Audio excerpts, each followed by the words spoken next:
لبت پرخنده و چشم سیاحت مست خواب، iki زلفین آرسنده آی گزین در آفتاب، مستی می میکند روی تو را غرق عرق، باده içsen tökülür iki qizil yüzün gulab.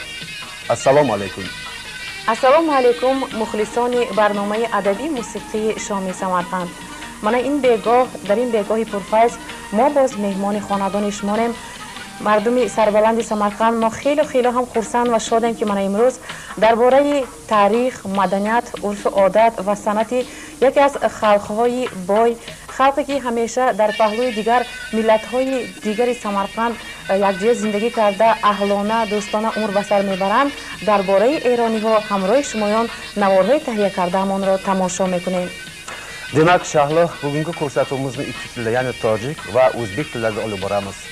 Boya Shahlo yuqorida aytib o'tgandek, bugungi ko'rsatuvimizda biz asosan Samarqandda istiqomat qilib kelayotgan Eroniy millatiga mansub vakillarning rasm rusumlari, urf-odatlari va to'ylari haqida hikoya qilamiz. یکی از روزهای بهترین مردم ایرانی البته این روزی توی عروسی میباشد. بیهوده نیست که کهنسالان هر کی را به توی رساند آرزوی ارمان بیند میگویند. طوری میدونید مثلا توی‌های مراسم‌های سمرقندیان باشد اگر پرچه بران سپس بعد از وی میبیاد مثلا نانشکانان، فاتحه، توی، طلبان، اعضای ملت ایرانی باشه این تماما دیگرگونه است. طوری به ما میگویند مثلا مراسمی نانشکانان به زبان ایرانی اگر گفته گوییم اگر این مراسمی شیرین خور مینامند. بسیار خوب میشد که ما کمتر باشد برای همین بینندگان شما سمرقند درباره رسم و رسوم درباره مراسم شیرین خوره نقل کرده ایم. البته بسیار خوب میشه. تماشابینان عزیز، ما در یکی از محله های بهترین ولایت سمرقند که در آنجا ایرانی ها زندگی میکنند شده، در آنجا نواری خود را به دقت شمایان حواله کرده تهیه کردیم. اینک در آنجا یک چند نفر زنها مخصوص برای برنامه شام سمرقند مراسم طوری که در اینجا آقای محمد رسول گفتن شیرین خوری را تیار کردن. حاضر بیاید همون رفته همون را تماشا میکنیم. اینک مرحمت یک جای تماشا میکنیم. ایرانیlar mana shu tuproqda boshqa xalqlar, millatlar bilan birgalikda yashab, mehnat qilib kelmoqdalar. Bular o'zlarining eng yaqin qarindoshlari, o'zbek xalqini, tojik xalqini o'z yaqin birodarlari deb biladilar. Bular orasidan yetishgan nihoyatda ko'p mehnatsevar ulug' insonlar ham hayotini o'zining mana shu yurt uchun bag'ishlagan. Niyatimiz shuki, mana o'zimizning tuprog'imizda mana mustaqillik sharofati bilan 120 dan ortiq millat yashaydi. Shular qatorida Eroniylar ham o'zining urf-odatlari, o'zlarining marosimlari bilan, o'zlarining mehnati bilan tenglikda, birodarlikda hamma vaqt mehnat qilib kelsalar va shu millatlar qatori o'zlarining faxriy bir nomlarini saqlab qolishlarini tilakdoshiman. اکنون باشد بواسطه با رفت توی یکی از ملت‌های بهترین ولایت سمرقند، ملت ایرانی ها، با شمایان معلومات می‌دهیم.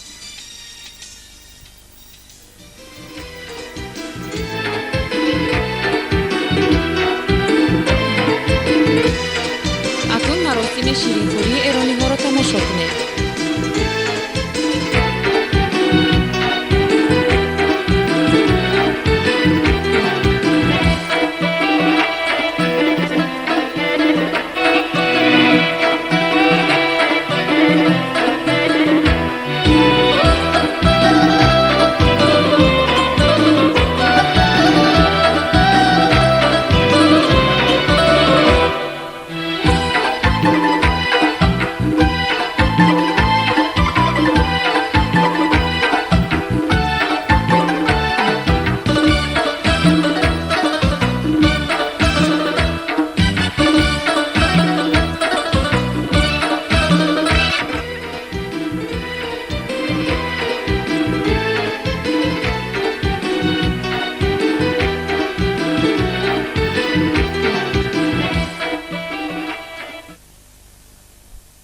Aziz teletomoshabinlar, mana yonimda Sujat opajonimiz o'tiribdilar. Hozir mana sovchilikka kelgan narsalarni bir ko'rsatib beradilar. Aytib beringchi, mana nima uchun bu yerda mana narsalar turibdi? Bular nimani ma'nosini beradi? Qizim, bu eskidan qolgan odatimiz, urf-odatlarimiz. Baxtli ko'ylak birinchi qo'yiladi va qaychi qo'yiladiki va buni baxtli odam o'zi qaychi qo'yadi, o'zimdek baxtli bo'lsin, taxtli bo'lsin deb oq baxt bersin. Bu qizimiz yaxshi umr ko'rsin deb oq mato qo'yiladi, unga qaychi qo'yiladi. Bunga baxtli odam qaychi qo'yadi. Necha metr bu mato? Bu mato bir ko'ylaklik mato qo'yiladi. 4 metrdan iborat bo'lishi kerak, juft bo'lishi kerak metri. Chunki bular qo'shcha qarishi kerak. Keyin Ana keyin shu bilan birgalikda bizlar birinchi bo'lib boshiga ro'molcha qo'yamiz. Chunki bir vaqtlar bir podsho aytgan ekanki, men xotin olmoqchiman, qiz olmoqchiman, lekin tanlay olmayman deganda bir kishi aytgan ekanki, bilasizmi qanaqa qizni oling, kechasi kanizlar yotadi, qaysisini boshi bog'liq bo'lsa o'shani oling degan ekan. Shuning uchun qarasaki, bir qiz boshini bog'lab yotibdi. Bu nimani bildiradi? Bu shuni bildiradiki, boshi bog'liq qiz hayoli degan nomni bergan. Shuning uchun birinchi navbatda shunaqa biz kichkina ro'molcha qo'yganmiz. Endi katta vaqt ro'mol qo'yamiz. Bu vaqt nikoh deb aytiladi. Nikohda albatta boshida oq ro'mol bo'lishi kerak, oq baxt degan ma'noni bildiradi. Bu qizimiz doimo oq baxtli bo'lib yurishi kerak. Shuning uchun oq ro'mol qo'yiladi. Endi bunisini biz kuyovning yoniga borgan vaqtda u juda ham go'zal bo'lishi kerak. Bir kuyov aytgan ekanki, agar meni yonimga kirgan qiz ko'zimga birinchi marta agar yaxshi ko'rinsa, o'shani umrbod xafa qilmayman degan ekan. Endi u tashqi ko'rinish ham bor, kishiga libos ham katta chiroy beradi. Ana shuning uchun ham biz chiroyli kiyimlardan o'sha kecha kuyovning yoniga kiradigan kiyim qilib buni biz qilamiz. Ana shuning uchun ham bu kuyovning ko'ziga chiroyli ko'rinadi, baxtli bo'lsin degan umidda biz shunday bir yaltiroq kiyimlarni ham qilamiz. Atlas bu azaliy ota-bobolarimizdan qolgan udum. Bizda kimligimizni atlas bildiradi. Va uning ostida keyin oq qandolat qo'yamiz. Oq qandolatni yegan har bir kishi baxtli, taxtli bo'lsin deb duoyi sano qiladi. Shuning uchun ham biz mana shunday qilib hammaga lahnini tutib, mana shunday qo'shcha ikkitadan oladilar-da, bu qizga baxt tiladilar, qo'shcha. Xudoyo ilohiy qizimiz qo'shcha baxtli bo'lsin. پس از نانشکانان باشد دخترک را در خاندانشان آرا داده برای به طرف داماد گرفته بردن تیار میکنند.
Endi kelinimizning qo'llariga chiroyli qilib hinolarni qo'yib bo'lgandan keyin mana bu hino bog'lag'ich bilan chiroyli qilib qo'llarini bog'lab qo'yamiz. Uch burchak bo'lishi kerak. Bog'lashga qulayroq bo'ladi. Mana bunday qilib ochishda ham qulayroq bo'ladi. Buni ertalab kelin hinoni qo'yib bo'lganimizdan keyin ertalab qudalar tomonidan, ya'ni kuyov tomonidan kuyovning opalari, yangalari kelib, ko'rmanalarni berib, mana shu bog'ichlarini ochib, qo'llariga qo'yilgan hinoni ko'rib, qo'llariga o'sha olib kelingan sovg'ani qo'yiladi. Buni ma'nosi shuki, endi kelinimiz o'zlari chiroyli-ku, yana ham o'sha odatimizga ko'ra yuzlari doim qizil bo'lib yursin. O'sha har doim qo'llariga ko'zlari tushganda yuzlari qizarsin. Xursand bo'lib, bu qizillik xursandchilik ma'nosi. Shuning uchun ham kelinning qo'l oyoqlariga qip-qizil qilib hino qo'yiladi. Bir kecha turishi kerak. Bir kecha turishi kerak. Keyin kuyov tomondan kelgan opajonlarimiz sovg'a berib, qo'lni ochadilar. Ochadilar. Rahmat. Bundan keyin nima bo'ladi keyin? Bundan keyin mana ertasiga kelinni uzatish boshlanadi. Xina ochdidan keyin kelinni uzatish boshlanadi. Shunda kelinni uzatishdan oldin kelinni chiroyli qilib, qudalar tomonidan yuborilgan zeb-ziynatlarni bir-bir taqib, kelinimizga atab bichilgan ko'ylaklarni kiydirib, boshlariga tilla qoshlarni, zebigardan, yana qafaban, qo'ltiq duo deydi, tilla kokil, mana shularni hammasini bilak uzuklarni taqib, kelinimizni yana ham ko'rklariga ko'rk qo'shib, kuyovimiz tomonga uzatib qo'yamiz. Mana bu kelinimizga kuyov tomonidan yuborilgan zebigardon deyiladi bu. Bu ham mana qarang, juda ham did bilan qimmatbaho toshlardan, juda ham eski qadimdan qolgan bu qimmatbaho, yana mana shu kelinimizni qadrlab, shunchalik qimmatbaho ekanliklarini yana bir bora tasdiqlab, mana shunday qimmatbaho taqinchoqlar, zeb-ziynatlar yuborilgan. Mana shularni bir-bir taqib, mana bunisi boshlariga qo'yiladigan, yana baxt ro'moli, oq ro'molni ustidan boylanadigan bargak deyiladi bu, bargaklari. Mana bu esa o'zimiz qadimdan qolgan ota-bobolarimizdan bu ham merosi, ya'niki nuqradan yasalgan nuqra po'pak deyiladi. Yurganda kelinni hovlida yurgani bilinsin. Ya'ni bironta kelgan tashqaridan kelgan inson bilsinki, bu hovlida kelin bor ekan. Kelinning hovlini to'ldirib yurishi uchun, yana ham kelinni qayerdaligini kuyov topib olish uchun jaranglab turadi bu yurganida. Mana bulari bu duo, qo'ltiq duo deyiladi. Kelinimizga ko'z tegmasin. Endi urf odatga ko'ra ko'z tegmasligi uchun mana shu qo'ltiq duo toqiladi. Mana bu tillakokil. Ya'ni buni ham yana bir kelinlarimizga yana ham zeb qo'shish uchun oldinda ko'rsatilgan zeb-ziynatlarni yana ham chiroyga kirish uchun mana bu tillakokil toqiladi. Mana bu esa zulfi kajjak deyiladi. Kelinimizni o'zlarida zulf bo'ladi-yu, yana bu ham ustiga yana ko'rk qo'shish uchun bu ham taqiladi. Mana shularni hammasini bir-bir taqib, kelinimizni qo'shiqlar bilan bezatib, sochlarini o'rib, orqalaridan kelgan qudalarimizga ko'rsatib, ular ham kelinni ko'rib, boshlaridan tangalarini sochib, keyin kelinimizni olib ketadilar. Necha kun davom etadi to'ylaringiz?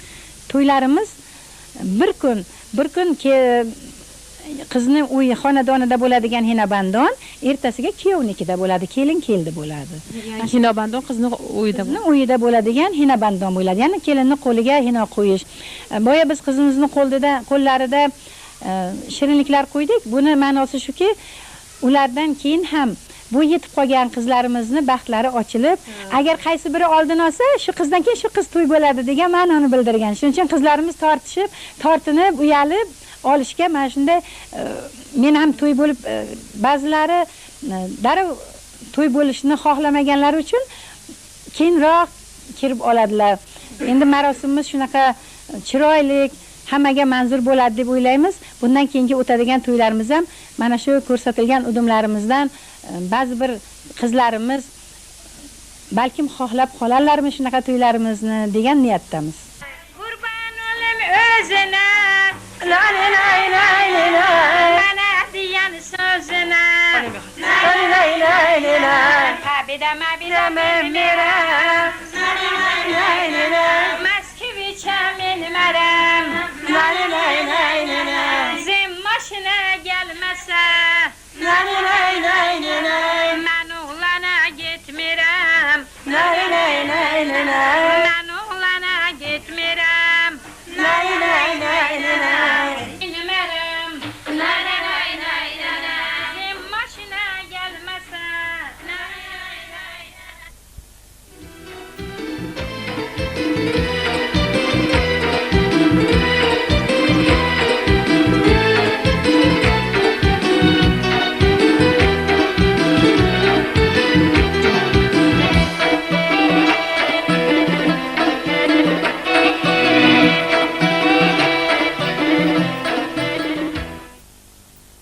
degani, ya'ni kelin toifasi shunday bo'lishi kerakki, borgan joyida ya'ni qaynota, qaynona, o'sha umr yo'ldoshini, akalari, amakilari, qo'ni-qo'shnilaridan hurmat yuzasidan gapirib yubormaslik uchun hurmat qilib og'zini berkitib yuradi.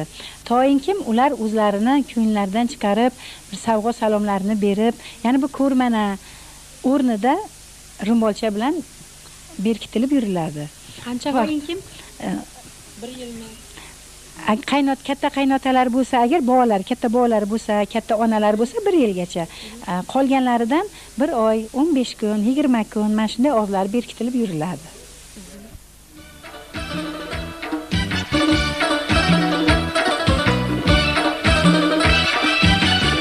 تو این آشفته بازار دلم خیلی گرفته نپرس از من چی گفته چی دیده Pas az in padar ba miyoni دخترش 2 تا نان را بسته بخت و تخت را آرزو میکند. پس از این باشد عروس نازنین را به خاندان داماد گسیل میکنند.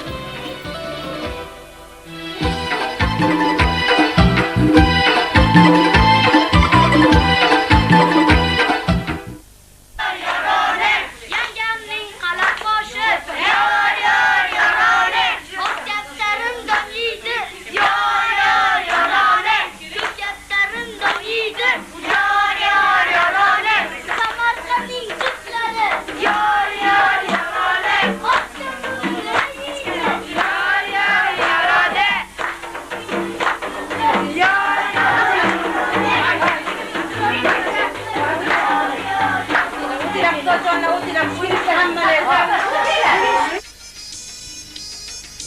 باید همین را گفت که در ملت ایرانی ها چمیلیق نیست و یک پسرچه نازنین آمده روی عروس را با چوب نهالی سیب میکشاید.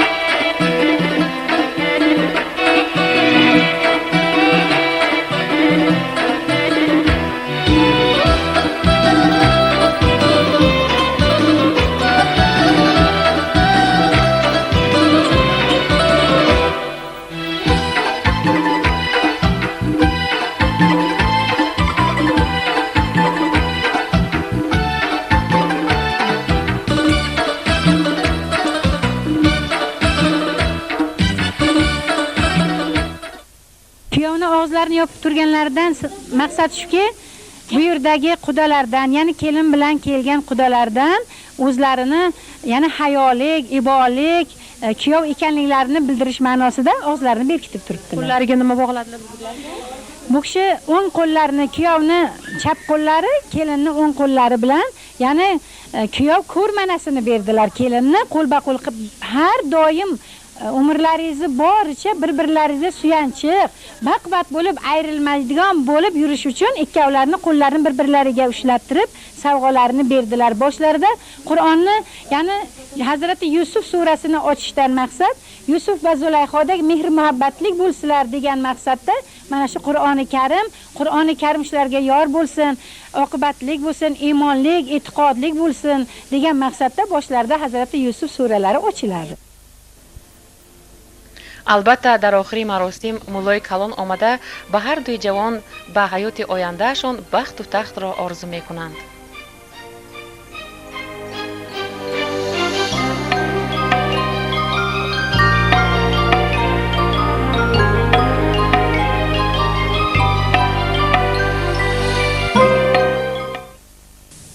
тамошобинони азиз, барномаи мо давом дорад. Мана акнун вақт расидааст ба он ки мо ҳамроҳи шумоён дар бораи таоми миллии эрониҳо нақл кунем. Бисёр хуб мешуд.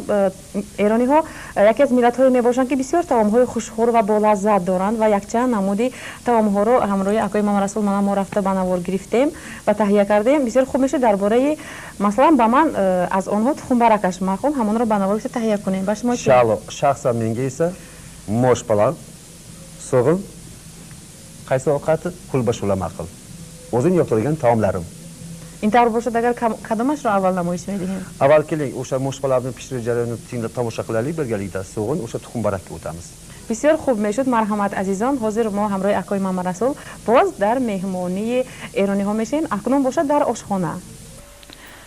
Mana bizning milliy taomimizdan mosh palov tayyorlamoqchimizlar. Birinchi bo'lib qozonga yog' solamiz. Qizdirilgan yog' bo'ladi. Osh yaxshi mazali bo'lishi uchun zig'ir yog'i ham qo'shiladi. Qozonga yog' soldik. Yog'ni yaxshi qizdirdik. Qizdirgandan keyin go'sht solamiz. Go'shtimiz yaxshi qizarib bo'lgandan keyin qozonga piyoz solamiz. Piyoz qizargandan keyin tayyor bo'lgan sabzini solamiz. Ana endi-chi? Endi guruchga moshni aralashtiramiz. Bu yerda qancha yozdi? Necha kilo olgansiz guruch? 2 kilo guruch. Qancha mosh olinadi? 1 kilo. Buni yutib qo'yganmisiz avval yoki qanaqa? Guruch ibitib qo'yilgan. Mosh esa qaynatilgan. Mosh qaynatilgan, ochilmagan. Suvi to'kiladi, keyin guruchga qo'shiladi, aralash qilinadi.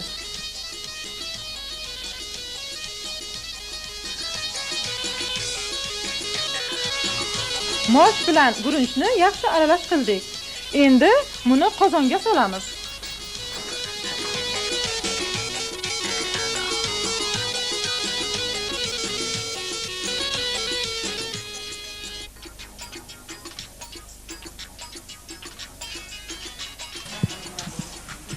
Bo'ldi, bu pishib bo'lsin endi.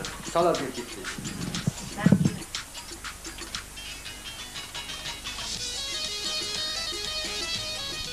Aziz tomoshabinlar, bizning ko'rsatuvlarimiz davom etmoqda. Biz endi eronlarning milliy taomlaridan biri tuxum barakni qanday tayyorlash protsessini hozir sizga ko'rsatamiz. Mana meni yonimda Malika opajonimiz turibdilar. Hozir bir so'zlab beradilar, nimadan boshlaydilar va nima uchun tuxum barak deb ataladi.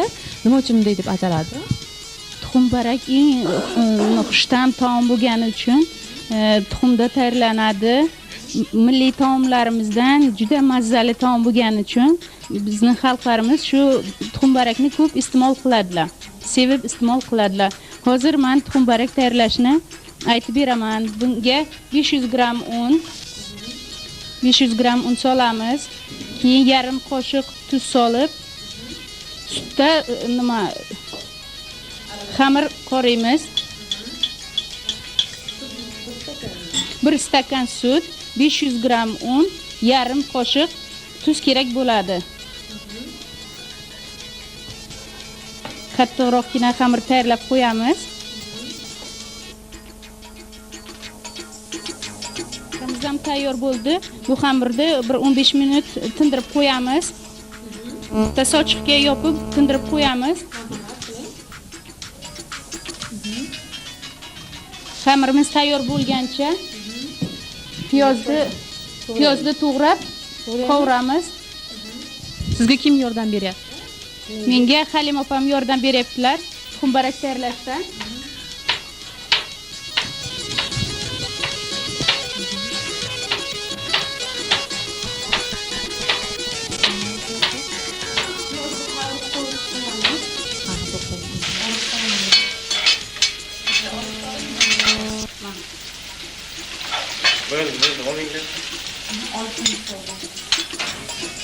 Piyoz dog'imiz tayyor bo'ldi. Tuxumlarni chaqib olamiz. Nechta tuxum bo'lishi muhim? 15 ta tuxum solinadi. Dumba yog' solsa bo'ladi. Dumba yog' yo sari yog'. Keyin 50 gram mana bu piyoz dog' solinadi. Tabiga ko'ra murch solinadi, tuz solinadi. Hammasini solib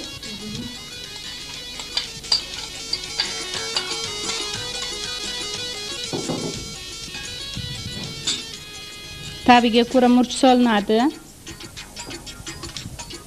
Tuz. Bu nimadi? Sariyog' solamiz.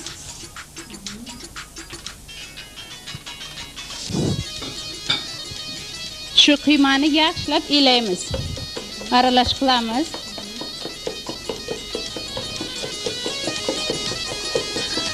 Endi xamirimizni yoyamiz. Xamir tayyor bo'ldi. Buni yupqa yoydik.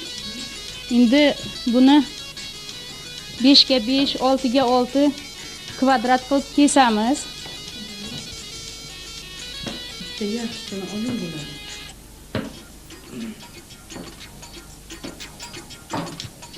Kesganimizdan keyin xuddi chuchvarani xamiridek mana bunday qilib kesamiz.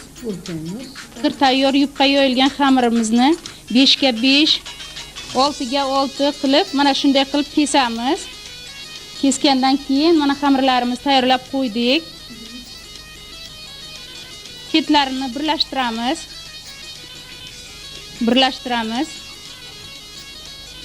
Mana bu yerini ochiq qoldiramiz.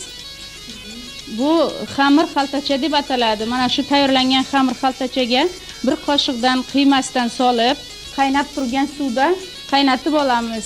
Tuxumbarak suvga qalqib chiqqandan keyin yana 3-4 minut qaynatamiz. Keyin laganlarga, yo'lli ko'pchalarga solib, xo'randalarga uzatamiz.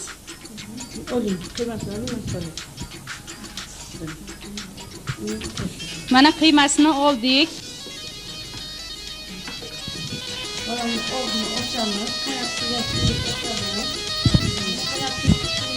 Ochamiz. Qaynab turgan suvga shu tayyorlagan masallig'ini solamiz. Tez-tezda qilish kerakmi? Ha, tez-tez qilib, Tez qilish kerak bo'lmasa, keyin suv yuziga qalqib chiqqandan keyin suzib olamiz. Bir qoshiqdan mana shu qiymasidan solamiz.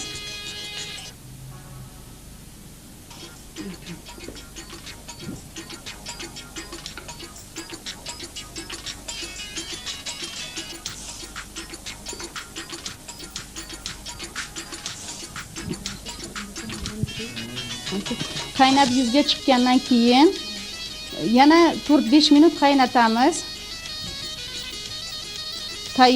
Bu tuzli suvda qaynatiladi. Ovqatimiz tayyor bo'ldi. Endi likopchaga chavli bilan suzib olamiz. Qozonni qasqonni olamiz. Barakni mana likopchaga solyapmiz.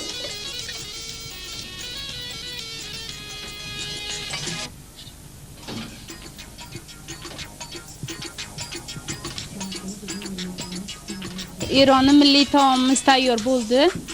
Endi buni dasturxonga uzatamiz va mehmonlarimizga yoqimli ishlar tilaymiz.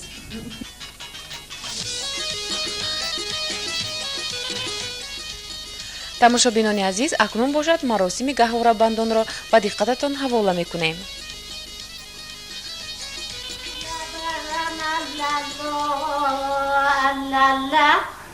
Otam berramallallo, verre canım belası allallo. Otam onam kuzusu allallo. Məni belə canımdan kiler gülü güloblarısı allallo. Ana can allalar desem yotarsan allallo. Gül yastıklara botarsan allallo. Gül yastıkları tutarsan berra canım allallo. mana بینندگان گرامی شما شماره نوبتی برنامه شام سمرقند رو تماشا کردید.